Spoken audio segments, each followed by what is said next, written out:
Hi, hello, and welcome to Rebel Unicorn Crafts and my Paint With Me series. This week's challenge is making some sort of a textured background with collage elements.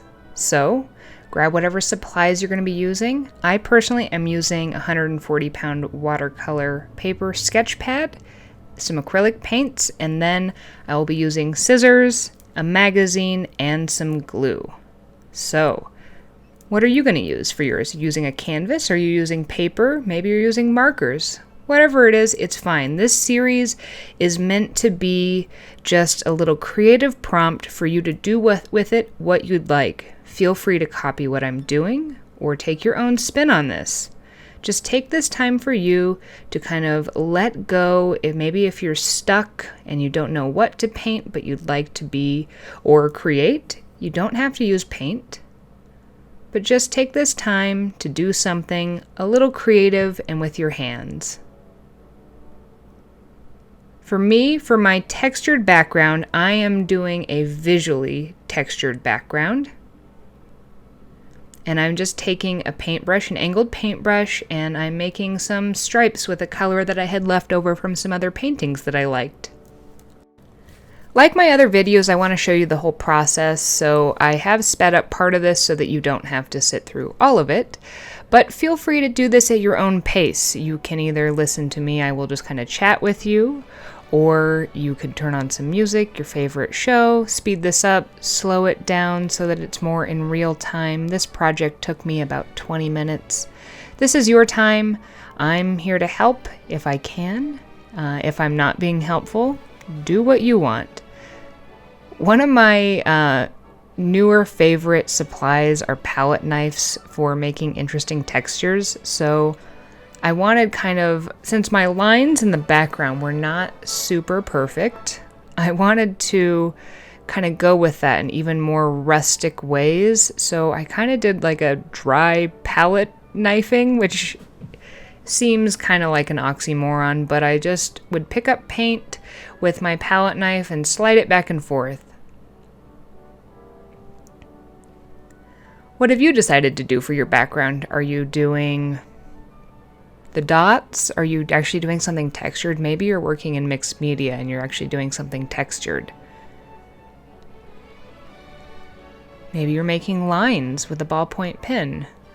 Maybe you've got swirls, whatever it is. I'd love to know what you decide to do.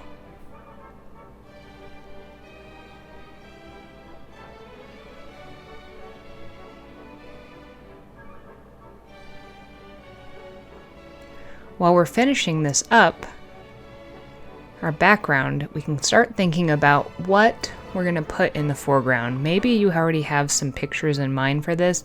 I personally didn't, so I was thinking about what magazines and what printed paper materials I had on hand that I could use for this.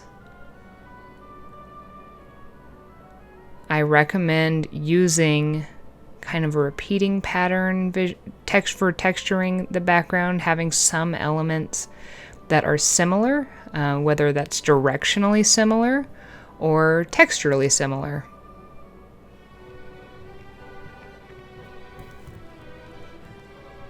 Today I don't have any tea or any iced coffee. I've just got some water with me. Are you enjoying any sort of a relaxing beverage? Tea, iced tea. Once I finished my background and let it dry, I wanted to figure out what I wanted to use. And I have this really neat magazine called Uppercase, and it's basically a magazine for artists, and it shows what other people are working on, and it's very unique. If you're looking for a fun magazine subscription, I recommend this one. I think it's a quarterly publication, but it's super neat. So I went ahead and browsed through this one and just picked some elements that I thought were fun, as well as would match kind of the same feeling I had as my background. And I did that while I was letting that dry. So I picked that pattern piece because I thought the colors fit nicely, and then I picked these other elements because I wanted a pop of color and I wanted something a little more realistic. What did you choose to cut out?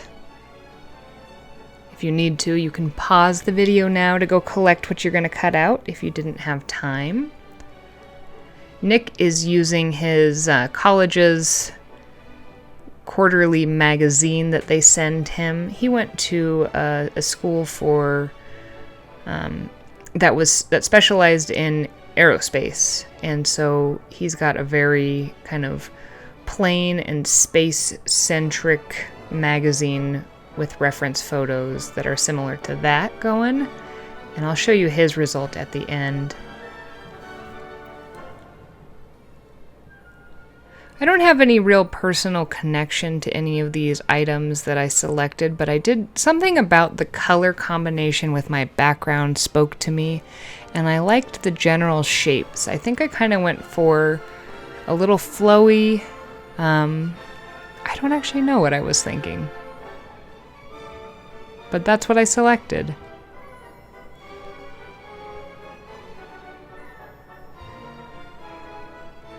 When was the last time you made a collage? It's been a long time for me. But I do like adding some of these elements. I took a fun class on Skillshare. Oh man, I wish I could remember the artist's name. But her artwork is, I think her Instagram is the Curious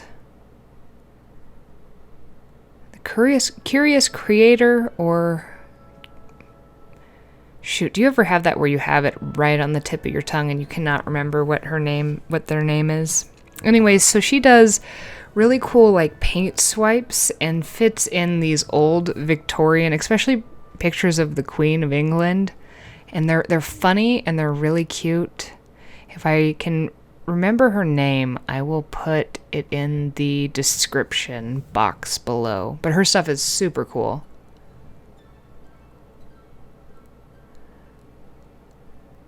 Again, I did not have a plan for this, but since I had these scissors, I thought it would be kind of fun to take this piece here and make it look like it was being cut, to add kind of like some motion to this static piece of work. How'd you choose your pieces? Are they just things that you thought were fun?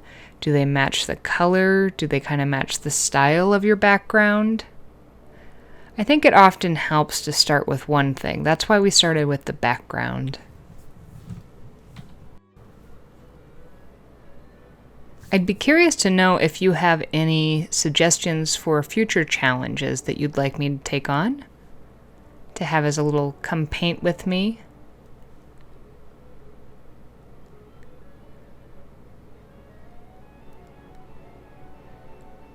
I'm just using an Elmer's glue to attach these. I think a glue stick would have probably been better. I wouldn't have gotten so much rippling, but you know, you work with what you got. And if you make a mistake, that's okay. It doesn't even have to be a mistake. You could just make a different decision.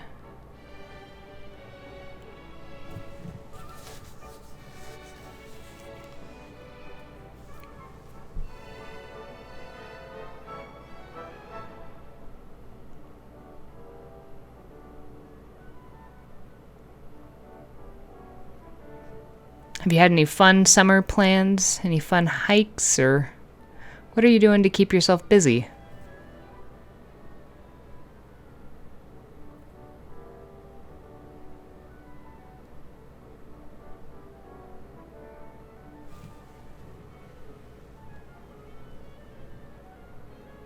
I use my same palette knife to try to smooth down some of those edges. Again, I think a glue stick would have worked better for me, but that's not what I did. And then I decided to further emphasize these by kind of doing some outlining on them.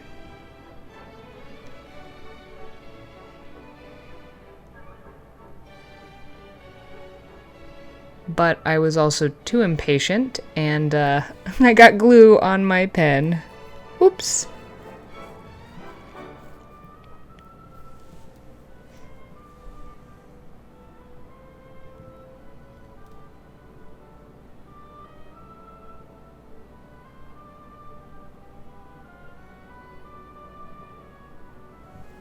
I think Sharpies are one of the most underrated art supplies. They've got great pigmentation, they don't run, they make nice lines.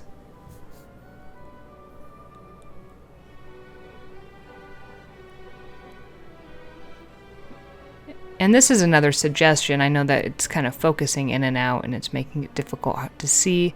But if you're not feeling like your collage is meshing with the background you made, you might want to outline it in a similar color to what your background is, or maybe with a very different color.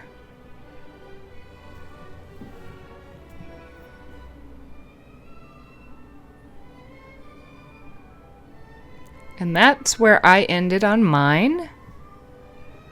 It's not like anything I would have ever made before, but I kind of dig it.